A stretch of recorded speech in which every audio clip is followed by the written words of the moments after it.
Hi, everyone. I'm James Garbutt. And I'm Denny Dumas. And this is the Garbutt Dumas Real Estate Podcast.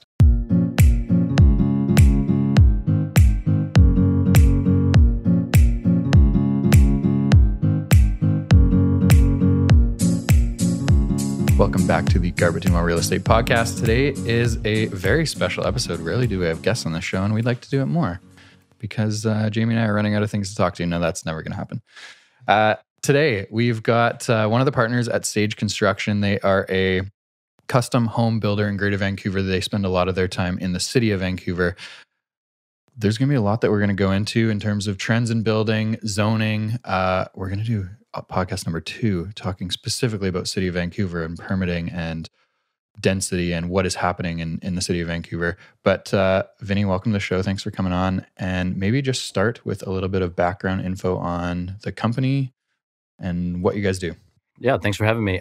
So Sage Construction is a custom home builder. We're a custom home builder who started in 2009, started by James Wise and then his sons Chris and Nick Wise. James had been a custom home builder with Nexus Construction, and he had a partner in that company for about 20 to 25 years before that. And as Chris and Nick were ready to start running a company as well, they left and started their own company, and they do mostly custom builds. They were doing mostly custom builds on the west side of Vancouver. I started with Sage in 2013 and then became a partner in 2016. And so our main business, it has evolved a little bit over the years because, I mean, I guess anytime you start a business, you're starting with anything you get. And you guys know that with real estate, you take anything, anybody that calls, like you just answer the phone and you take anything you get. And then it worked into, pretty much mostly custom homes. And now in the city of Vancouver, there's a lot of things happening in the city of Vancouver with zoning, where we're getting lots of calls with people with either single-family home lots or duplexes that are asking about building 3plexes, 4plexes, 5plexes. We just finished doing a 3plex plus coach house, and we're just starting a 5plex. And both of these are just on single-family home lots. Actually, the 5plex is on a duplex lot, but they've got it zoned in that they're able to build a 5plex. So that one's just about to start. The 3plex plus a coach house is just finishing. So we still do specialize in custom homes, and that's our passion, and that's what we really love. We love sitting down with clients and really having the opportunity to meet them and find out what they want, because building a custom home is so different than a spec house, where there's so much emotion and so much individuality that goes into a custom home that you have to work through. Like, you can't just have somebody say, here's what I want, do it. Because they say, here's what I want, and then it evolves along the way. Like it's never the same thing at the start as it is as what they think it should be at the start versus what it is at the end. Because as it evolves and as they start to see things being built, they start to have ideas and questions, and then it goes back and forth. And you look at all the specs that are going into the house, and every time you look at a spec, you now are looking at 3 or 4 new options. And it is a real rewarding process at the end of it, because you have the ability to give somebody something that they fall in love with, and it is really an emotional experience as much as a spec house is. You kind of just work off of the specs, and if you can get a sale on something, you can get something a little bit cheaper. It helps, but I just want to touch on that for a moment, because I think in real estate, you see some people stretch the term custom build. It could be a pretty common, very low end or just entry level home in the Fraser Valley or Poco that's got big custom build and custom build. When Vinny's talking about it in Sage Construction, if you go to Sage Construction's website, you look at their portfolio, they are true custom builds. Like, we're talking about Southlands, Shaughnessy, Kerrisdale, Dunbar, Point Grey. I mean, all sketchy neighborhoods, but they're really nice homes. No, just joking. But ultimately, my association with Vinny and Sage is west side of Vancouver focus. And also they've done some real nice projects in Queen's Park, New West. but ultimately, that's just what I've seen. And looking at the company and the way that they build and the service they provide and the quality, I think it's very well suited for any high-end neighborhood. And that might be, a Lower Deer Lake of Burnaby, the North Shore is taken off. So anyone building on a nice street and neighborhood on the North Shore, I think would be well suited for this type of company. But it just happens to be a West Side focus, or not West Side focus, just a lot of West Side experiences. And I was going to ask you what you're working on, and you're working on some stratification, but I want to get into that on our next show, which is going to be in 30 minutes from now. So I don't want to go too deep on Vancouver today. But I want to talk about just, one, for the listeners that may not be aware, Vinny and Denny are brothers. They are brothers. So there is a family connection here. I think we slept in bunk beds for a while. Who's top bunk? Probably Vinny, because he's 9 years off. I'm older. So, yeah. Okay, before we get into it, if what would be the cost to build a basketball court? And if one was built, who would win today?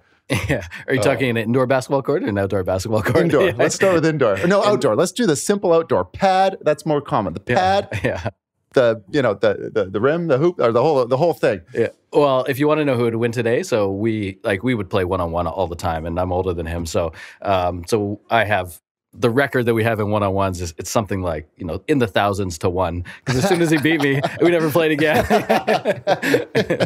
This is over. Guess how old I was when I beat him. Well, that was I heard that podcast, and I think that was debatable from my understanding.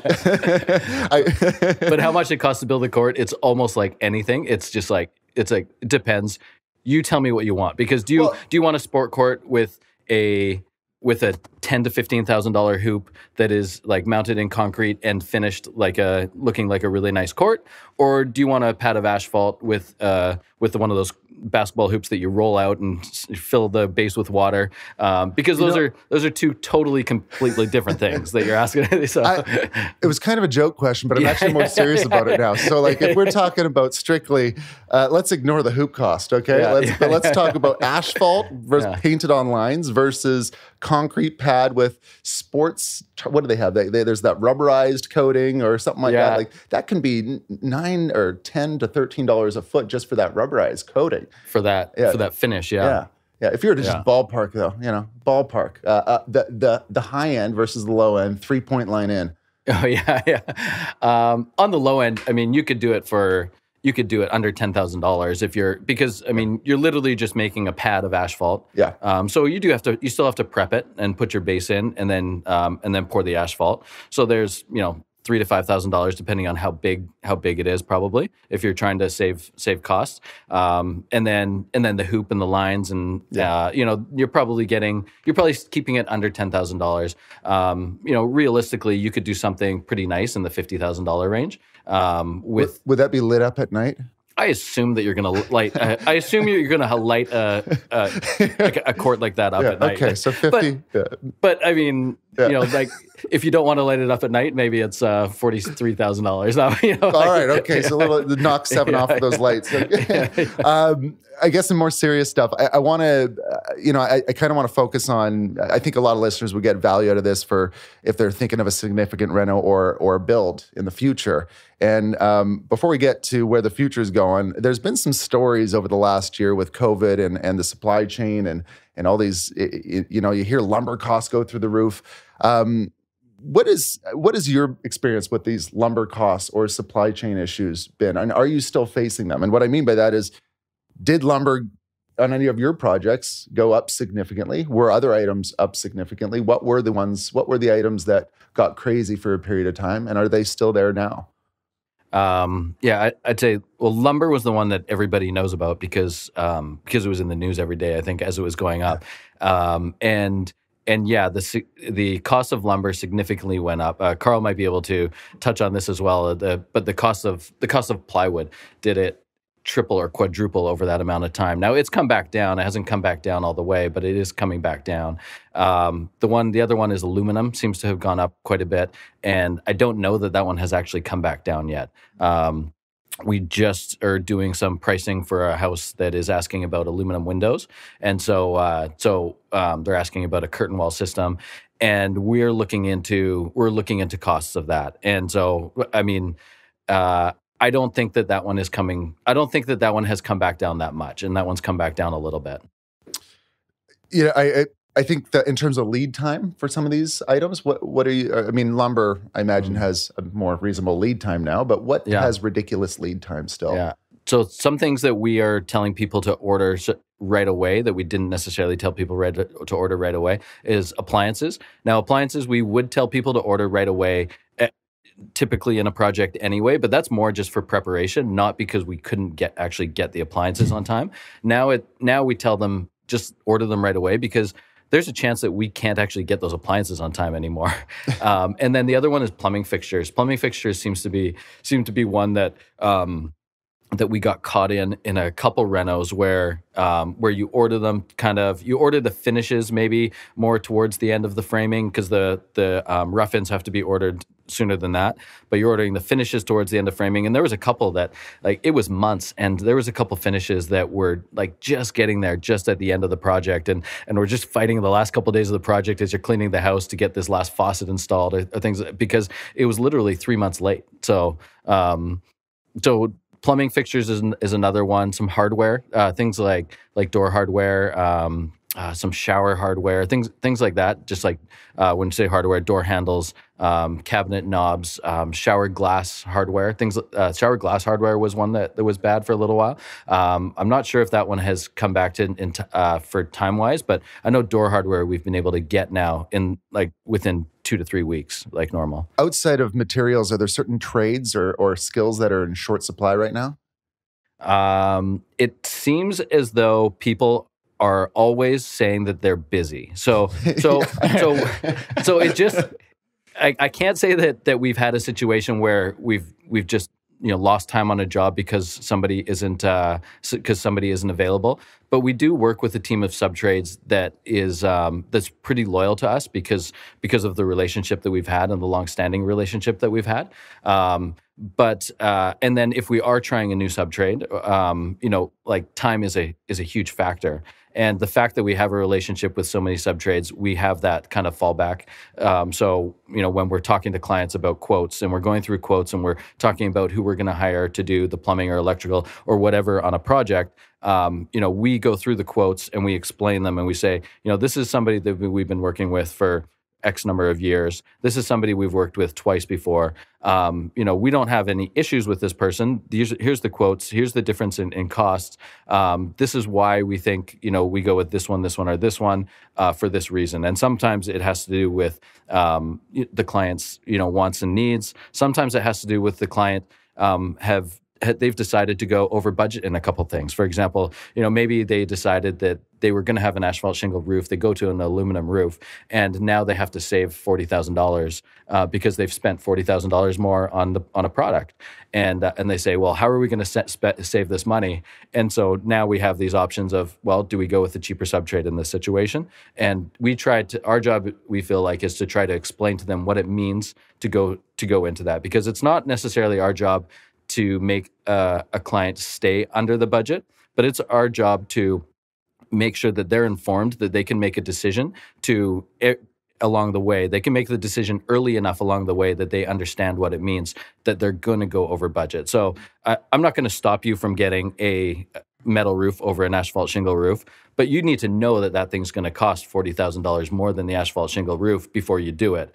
Because after the fact, you're going to say, why you're going to ask why you didn't tell them that. So, and that's that will go for 100 different things, or hundreds of different things inside your house. I feel like it's our job to make sure that you understand every option and you can make the decision on what's best for your house once you understand what it means. In my opinion, metal roofs are worth it. Depending on where you are. And we don't even say that we don't think they're worth it, because how long they're going to last. And a lot of people in the city of Vancouver are going to metal roofs. Almost everybody in the city of Vancouver now asks about a metal roof and gets the quote. And some people say it's not worth it to them. Some people say it is worth it to them. Oftentimes we see the people saying it's not worth it to them. They probably have a different idea of how long they're staying in the house too. But that's but I mean, when you're talking $40,000-$50,000 differences, sometimes some people have the budget and they want things the way they want it, and sometimes people don't have the budget and they're saying, well, where can I save? Can I save here, here, here, here? Talking about the savings and the budget, are there certain trades or professions where you can be a little more price conscious versus other ones that you can't? And I guess an example that comes to mind for me is, when I think of where not to cut corners, for me, an obvious one is tile. You know, it's either if you screw up the install of tile, you can't fix it. You have to rip it out and redo it. But whereas potentially maybe digging a hole, excavating might be one where you can be a little more price conscious.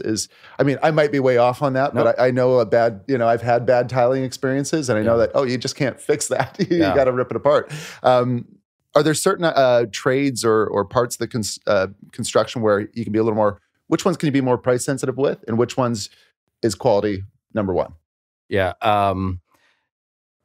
Like every step of the way, I think that question will come up. So starting off, you're absolutely right.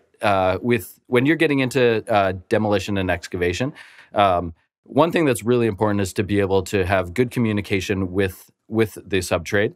But after that, you're like, they're digging a hole. If the bottom of the hole is level and they get it to the right depth, you're kind of good to start. Like, you're kind of good to start your formwork. So yes, if somebody can get that hole to the bottom, to the right depth, the problem is if they're not at the right depth. So if you can't trust somebody, but it is easy to check these things, and so we would be on site with the laser level, like checking it on a somewhat daily basis, not as they're starting digging, but as they're getting close to the bottom. We're going and we're checking it, and we're saying, okay, well, this is the depth that we're at. This is the depth that we need to be at. It's higher on that side than this side. Let's make sure we get this thing right. I mean, if you're able to communicate with that person and they can communicate well with you and do what you're asking them to do, you're absolutely right. And I think that there's an opportunity to save there by getting multiple quotes and using somebody that you can save some cost on. I think, safely, it seems like with most, I know the projects you're working on, with most of them, other than that dirty work at the beginning, you get what you pay for in a lot of ways, especially with the finishing. Yeah, you're right. Are you asking where you can save? You just have to know what you're getting into when you're saving. So when you're trying to save, I think, because if you know your options and you know what the potential setbacks are of the save, because every save, I mean, there's some people that are just going to overcharge you. Some people that are busy and they're just going to give a high quote. But every time you save, you're probably saving for a reason. This person probably can charge higher because they have more demand. They have the ability to give that higher quote, and people are going to hire them. So they're probably giving a higher level of service, and they probably have they're probably expecting to do more or get closer to finishing the job. So often a sub-trade that has a lower quote, like their quote probably includes 80% of the job that you're expecting, or 90, or pick a number, but it's not 100% of that job. Whereas some people, often with the higher quote, their level of detail and how close they get to finishing the job is just closer. So for us, we're the Wises are all carpenters, and so when we're going into to jobs, we know that we can do things like hanging doors and finishing up trims and things like that. So there are times that we feel like we can probably save some on some finishing with carpentry, because we know that we can make up for it if something is not perfect, and we can see that before it becomes a problem as well. Denny, I'm sorry, I got a page of questions here, so just keep firing away. Keep firing away. I think a couple good examples that come to mind is like, we talk about excavation. If you cut corners and go with the cheapest individual, if they don't backfill properly, the walkways around your house might be just sinking or angled. Like, proper backfill when you excavate. Or framing, you might have, if they don't backframe certain areas, might have towel bars fall off the wall, or squeaky floors. And then the other thing is framing level and plumb. Like when the framing is level and plumb, and you're installing millwork, the millwork fits in perfectly. When you're finishing tiles, when you're finishing a tile, if your bathroom is going like this and it's off angle, he's doing an angled hand gesture for those listening, and the wall is just off angle. It's really hard for that tile guy to make it look right. And it's not necessarily the tile guy's fault at that point. And so if you have a perfectly plumb and square room, it's a lot easier to finish and make it look like it's being done right. And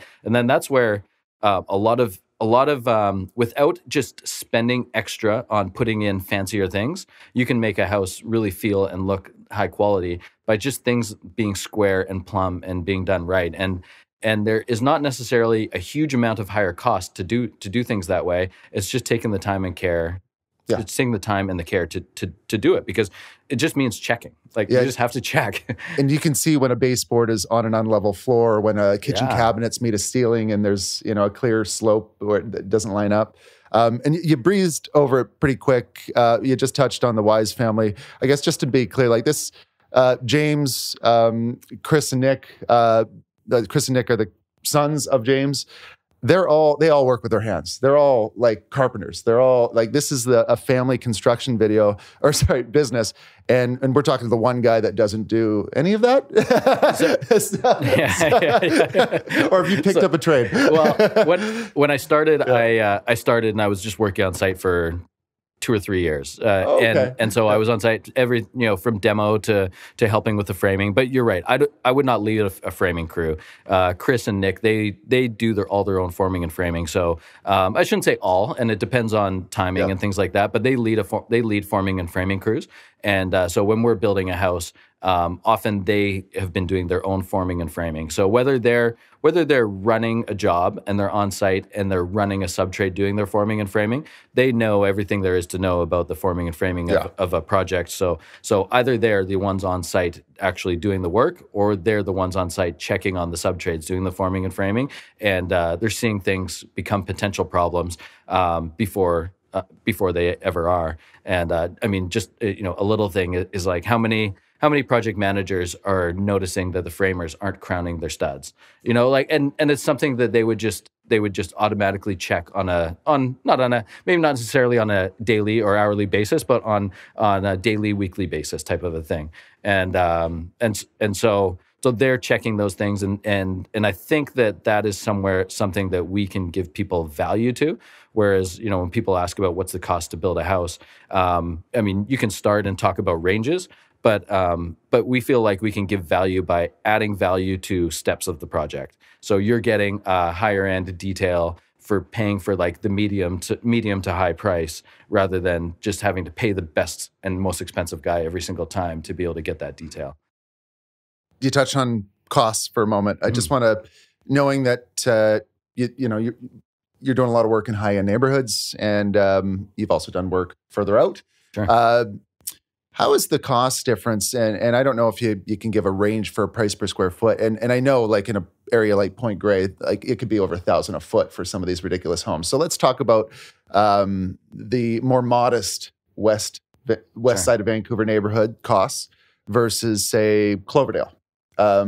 What would you anticipate the range being in those two markets right now? Sure. So starting with the west side of Vancouver, we would typically, because that's people's first question, or not first question, but that's an early question right away.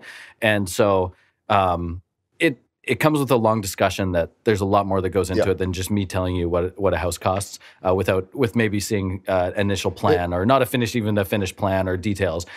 I'll clarify where, like, because I know how it's a hard question to ask. Yeah. And I'll try to clarify it based on what you provide. Because you can't say, you can't commit to a number if someone goes with if it's a like smaller homes that are 3 level that are going to have a higher price per square foot than a larger home that's 2 level, for example, right? So there are aspects where you can't just go straight with the price per square foot. But what do you see in terms of? So our first conversation with somebody on the west side of Vancouver is you're probably starting in the $400 a square foot range, and you can go up or down depending on what you want. So I believe that you could probably go down into the $350 range and still have a really nice quality custom home.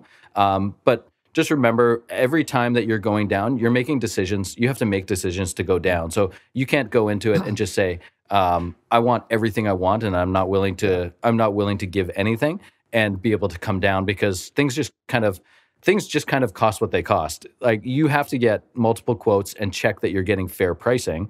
But you can't just go to Home Depot, find the cheapest piece of tile that that they have, and then go to Stone Tile and go find the most expensive one and say, I want it for that price. That just doesn't work. And maybe you can get one over on somebody once, but it's just not it's not a reality that you can do it through your whole house. You can maybe find a great sale here or there, but it's not really a reality. And then when you start adding things into houses, when you start adding, like we're seeing most people are, I shouldn't say most, but you're seeing lots of people wanting to put saunas in their house.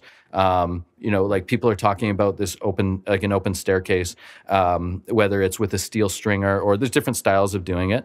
But, we just kind of tell people, why don't you just assume, I don't see the plan, I don't know what you're talking about yet, until you get something drawn. But why don't you just assume that that's going to add about $50,000?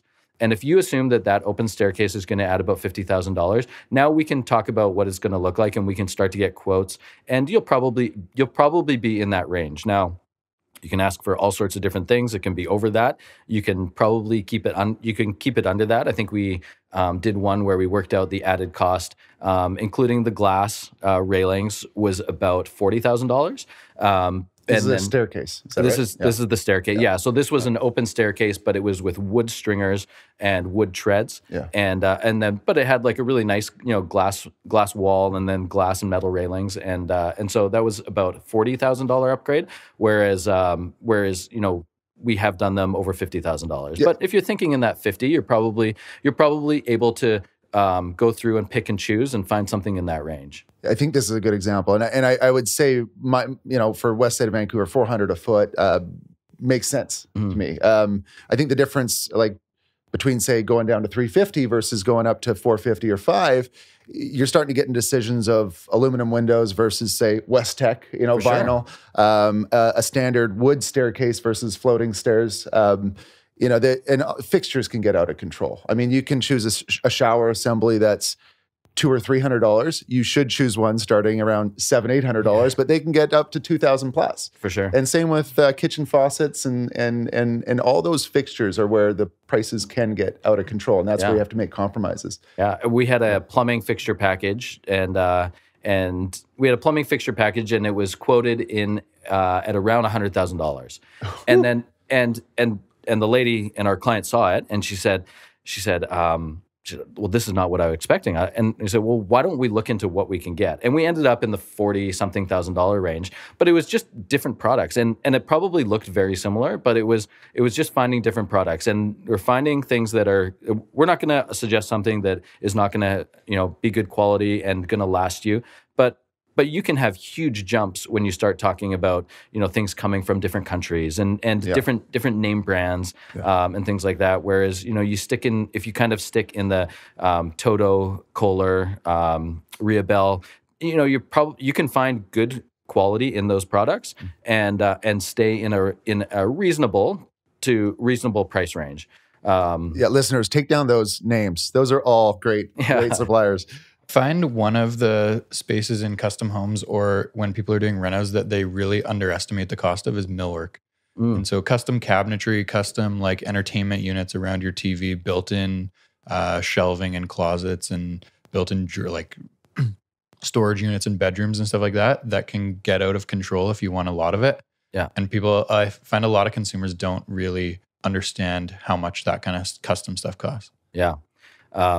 For example, doing a spec house, you could probably get your millwork for a 4,000 square foot house. You're getting millwork in your kitchen, bathrooms, and maybe some built-ins. You can probably get things in the $40,000 range, and to make it look really nice. And you can go lower than that. But if we're talking for a custom home, because when you're doing a custom home, also most people want to go meet the millworker. They want to test his products, and they want to feel the drawers. When you're feeling a drawer pull out beside another drawer pull out, you can start to feel the differences. And so we would probably put on that 4,000 to 4,500 square foot custom home if they want, kitchen, bathrooms, probably master closet, and maybe the other closets can just be closet shelving. And then some built-ins through maybe the basement or the living room or something like that. We're probably talking in the $120,000 to $150,000 range, and then you can just go from there. And there's a huge amount of options. You don't have to get all of this stuff. And millwork is also something No, not I'd say not kitchen and not bathrooms, but some of these other built-ins. If you don't want to spend that money, you can leave it out, and you can always add it later if you feel like you need it, because you can probably just mainly add it into a finished room. Maybe you have to touch up paint around it or things like that, but you can add it later. So a tip being, if you run out of money late in a project, dial back the millwork and save for another day. So we breezed over the comparison part. Yeah, 400 a foot was a good kind of starting point, ballpark. You can go a little cheaper or sky's the limit for Vancouver proper, West Side, or Mount Pleasant neighborhoods, those caliber neighborhoods. Cloverdale, what would be, now keep in mind, I guess just to put some context here, when you're spending $3 million for land in the West Side of Vancouver, you're going to there's certain decisions you're going to make that you're not going to make when you're spending 1 or 1.2 on land in Cloverdale. So not necessarily apples to apples, but let's call it almost there. Yeah. What would be the approximate, say, price per square foot in a Cloverdale build for a similar caliber home? Sure. And that question of value comes up all the time. I mean, when you've bought your lot for a certain dollar value, the house that you build on that is going to raise you guys will be able to tell me this more than I would, but a prime example is 314 Regina Street. Right. This is a house in Queens Park that one of the owners sold. What was it, May? Well, I don't know. They didn't sell it May 2020, but it did sell in May 2020. And in May 2020, it sold for $2.425. And it was a 19, 20-year-old home at that time that was selling at the same price as new builds. So I think ultimately, if you're spending an extra $50, $100 a foot going with a quality builder, doing a custom build, the intent is that 20 years from now, it's going to compete with the new cheap builds of that era. And it just holds its value better. So spending a little more on design and materials today means you're holding your value for a longer time. But it's not necessarily the approach in a lot of these markets for, say, Cloverdale, where it's not a build to sell approach. Right. You're going to overbuild for most neighborhoods. This is a build, and like a contractor like Sage is great for someone that's going to be an end user that's going to occupy it, with the exception of certain markets. With the exception of high-end markets where the buyer commands a high-end build. Yeah. But you wouldn't, and not to like knock it, if you're building volume in Langley, your skill set is not suited for that. Is safe to say? Like if you're building for a developer that's just flipping houses in Langley, they're gonna need the leanest costs, and you're not gonna be able to go there because you're gonna be jeopardizing your quality. For sure. And you're right. They're doing things differently. So we're probably using different sub-trades, and you're doing things on production. Yeah. The time it's a different amount of time that things take to happen. But you're asked, the initial question, was cost. And so I believe that people are building in those areas in the $200 a square foot range. Yeah. And whether they're actually still going below that, I know that they used to go below that. Yeah. Whether they're actually still going below that or not, I'm not sure. If that's changed. That would be scary if they did. Yeah, because especially with some of the rising costs in the last year. I couldn't imagine going below 200 in this environment. But and to be clear, like what was 200 at one time was seen as a higher end suburb build. Yeah.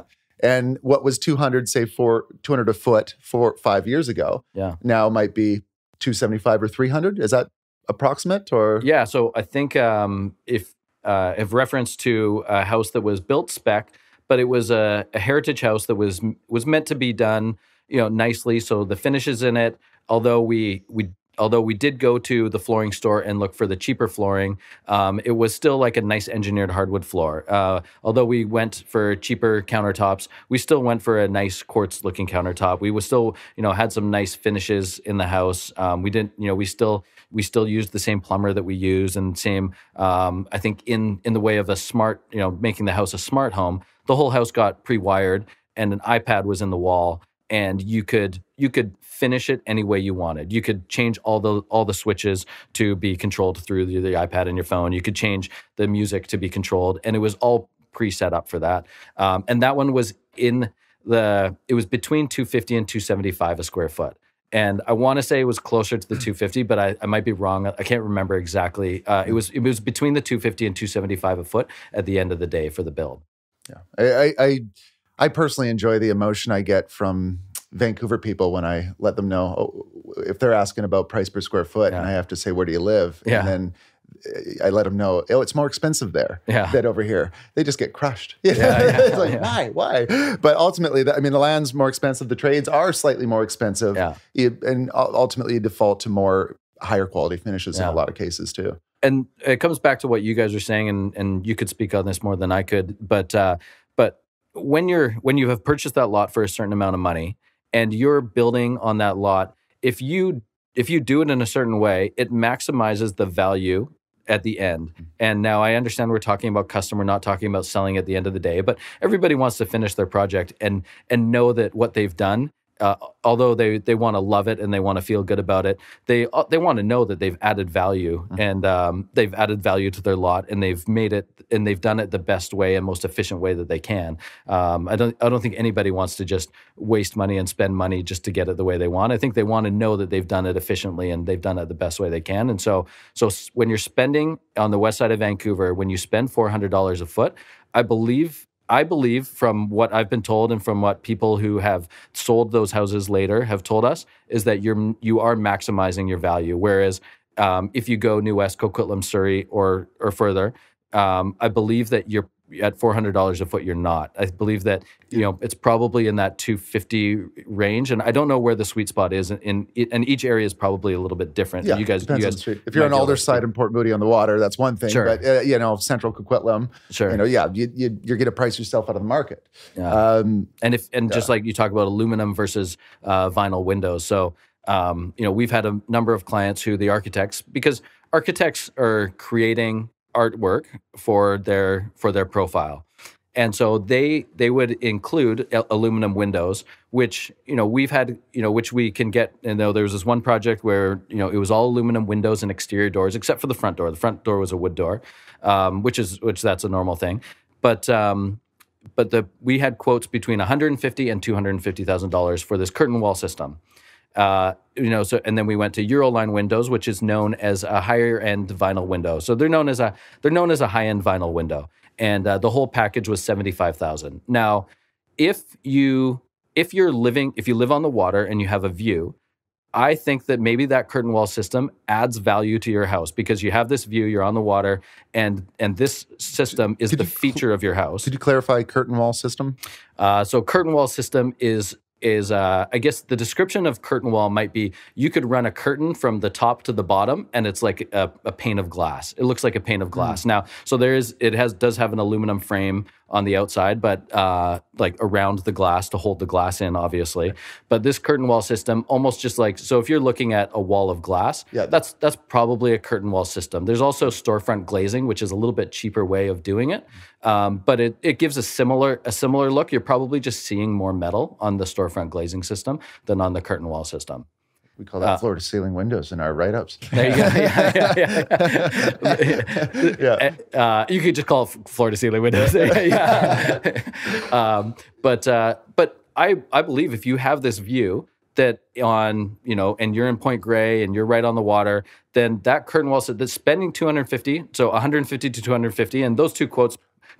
I wouldn't mind just clarifying like that Point Grey example of the highest end versus the Euroline versus the what's it? Is it Starline? That's probably on the lower. So I'd say Starline is on the lower, but it's more like the medium low. Okay. It's not on the low end.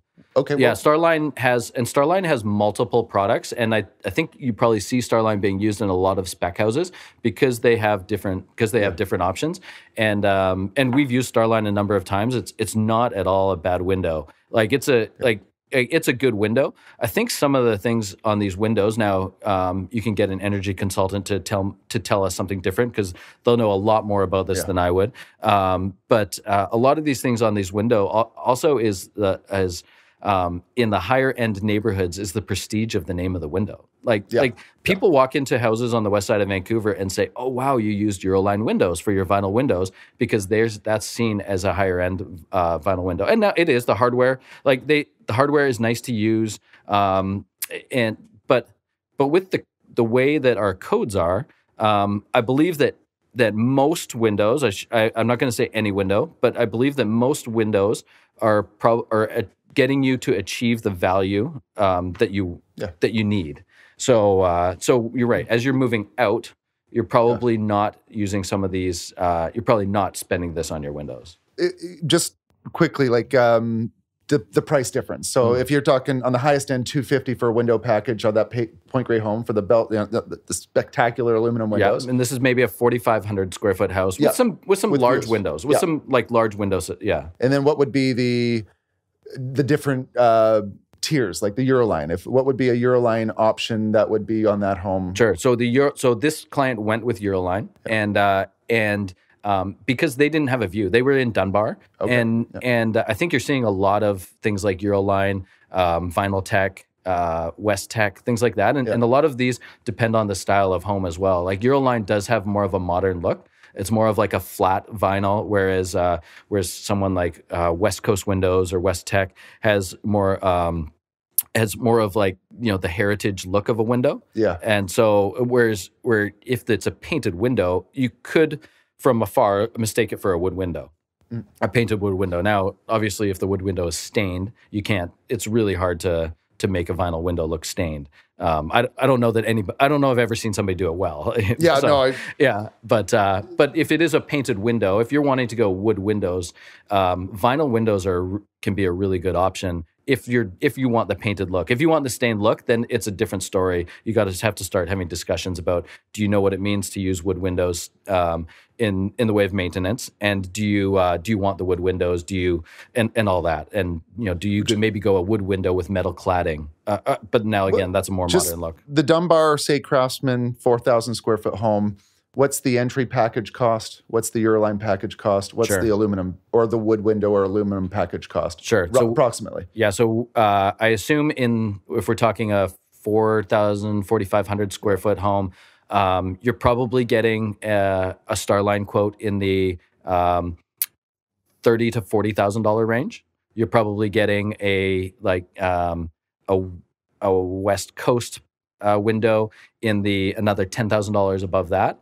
Euroline is probably in the 60 to 70, depending. And then if you start to go curtain wall system, like the all glass look, you're over 150, I think. And I will also add, I think I've heard in Queen's Park a home of that size get a quote on wood windows, and it was around 130, 140. Okay. So I mean that doesn't say which type, but there might have been a lot of windows, but that's an example.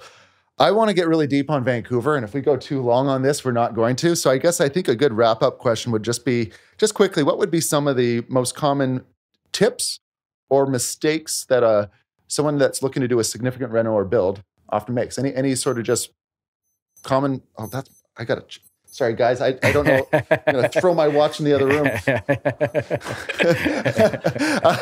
What would be the most common tips that you would suggest to people considering a build or a significant reno, and the most common mistakes that you run into as well? I would just say the biggest thing is the planning and preparation. I think if you plan and prepare well, you have a great chance of success, because when you plan and prepare well, you're looking into who you're using in the way of subtrades. You're looking into different products and why. So it's not necessarily just better to go with the more expensive product every time, but you have an idea of what you want your house to be versus somebody else.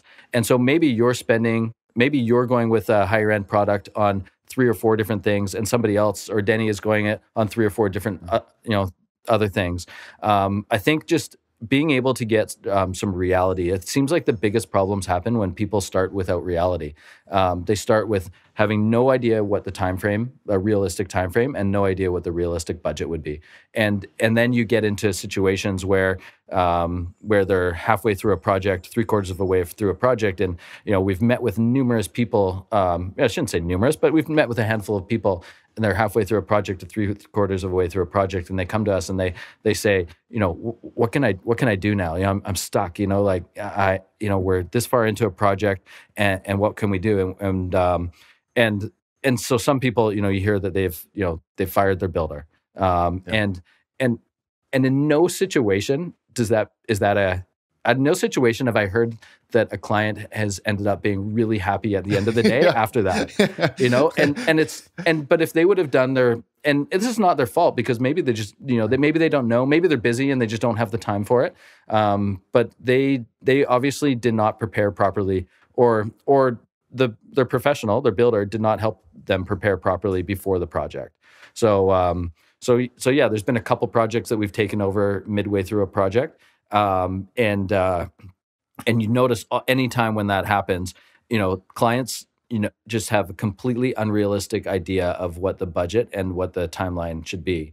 And that just, you know, it just creates challenges like the whole way. Do you want to maybe just finish with an approximate timeline for a 4,000 square foot custom home? Yeah. Okay. So in the city of Vancouver, I would say assume it's about 13 months. I'm going to re-ask that question on the next episode right after. Sure. Yeah. Okay. But the build-up? Yeah. It's about 13 months. Yeah. And again, just like costs, it can go either way depending. And a huge amount of that depends on the client's decision-making. If a client is able to make decisions really quickly, but it can go probably a little bit quicker than that. We can get into why it's I would say 13 months now versus I would, you know, maybe 4 years ago, I would have said, you know, you can probably do 12 months and keep it under that. But I don't know. But there's a whole bunch of bureaucracy with the city of Vancouver right now that through the early stage of the projects, through the hazmat removals and demo, that has taken something that probably used to take 3 to 4 weeks, probably take 2.5 months. Yeah. And it's just a matter of paperwork. Like you have to be doing paperwork and you have to be stopping every time. And sometimes there's a 2-week gap because the paperwork's in the city and you can't start the demo until the hazmat's been signed off by the city. And then same thing with the demo. You can't start the excavation until the demo's been signed off with the city. And I guess probably in the last 2 years, it's been even more penalizing for people in terms of timelines if they're making slow decisions because of the lead time with getting some of these products, right? Or if they're changing appliance packages or millwork designs or whatever it is late in the project, it probably just adds way more time than it used to. If you can't pick your plumbing fixtures until you've seen the countertops, then it's just going to, we wouldn't tell you you can't do it that way, but you have to know that